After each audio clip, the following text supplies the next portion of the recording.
வயலுக்கு சென்றுவிட்டு வீட்டிற்கு திரும்பிக் கொண்டிருந்த விவசாயி வேகமாக வந்த டிராக்டர் மோதி விவசாயி சம்பவ இடத்திலேயே பலி. விவசாயியின் மனைவி மீது சந்தேகமடைந்து கஸ்டடியில் எடுத்த போலீஸ்.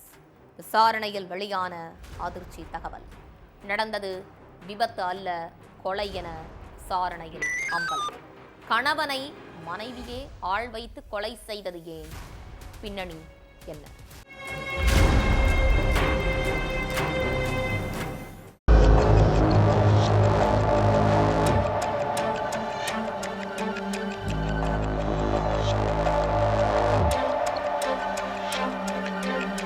மதிய நேரம் வயலுக்கு போயிட்டு வீட்டுக்கு திரும்பிக்கிட்டு இருந்தாரு ரத்னையா.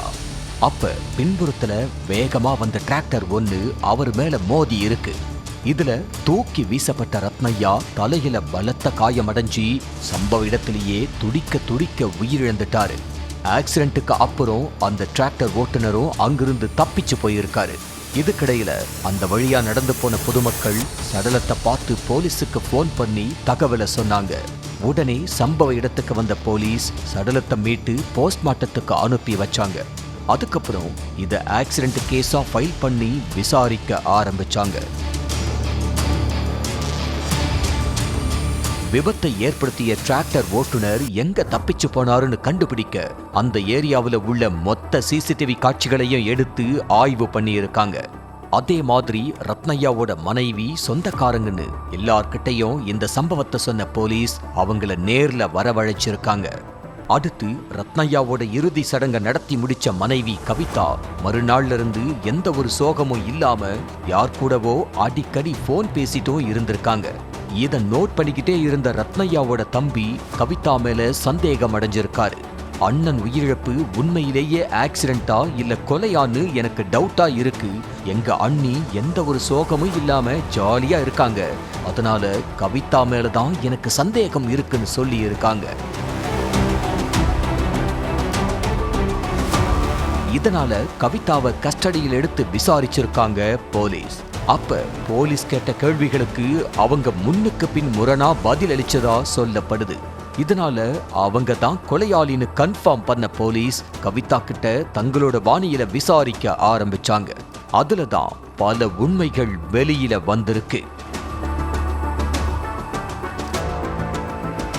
தெலங்கானாவில் உள்ள சௌடாப்பூர் கிராமத்தை சேர்ந்த ரத்னையா கவிதா தம்பதிக்கு சில வருஷங்களுக்கு முன்னாடி கல்யாணம் ஆகி இருக்கு. இந்த தம்பதிக்கு 2 குழந்தைங்க இருக்காங்க. ஆரம்பத்துல இவங்களோட திருமண வாழ்க்கை நல்லபடியா தான் போயிட்டு இருந்திருக்கு.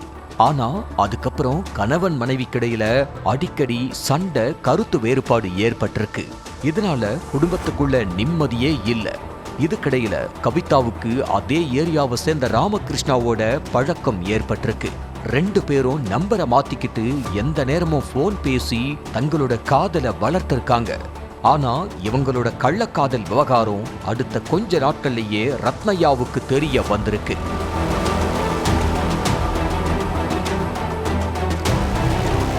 இதனால மனைவிய கண்டிச்ச கணவன், தாலி கட்டின கணவன் நான் இருக்கேன், நமக்கு 2 குழந்தைங்க இருக்காங்க, ஆனா நீ நம்ம குடும்பத்தை பத்தி யோசிக்காம நீ ராமகிருஷ்ணா கூட தகாத உறவு வச்சிட்டு இருக்க, இத்தோட ராமகிருஷ்ணா கூட பழகிறத நிறுத்திரு.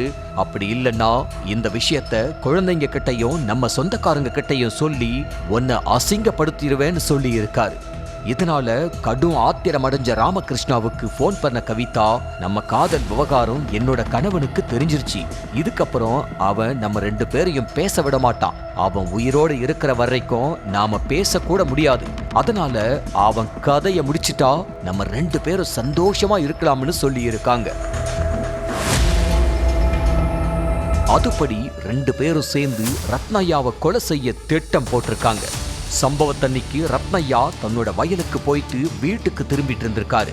அப்ப பின்புறத்துல டிராக்டரை வேகமா ஓட்டி வந்த ராமகிருஷ்ணன் ரத்னையா மேல மோதி இருக்காரு. இதுல தூக்கி வீசப்பட்ட ரத்னையா தலையில பலத்த காயமடைஞ்சி சம்பவ இடத்திலேயே உயிரிழந்துட்டாரு. விசாரணையோட முடிவுல எல்லா உண்மையையும் தெரிஞ்சுக்கிட்ட போலீஸ் கவிதாவையும் ராமகிருஷ்ணனையும் அரெஸ்ட் பண்ணி சிறையில அடைச்சிட்டாங்க.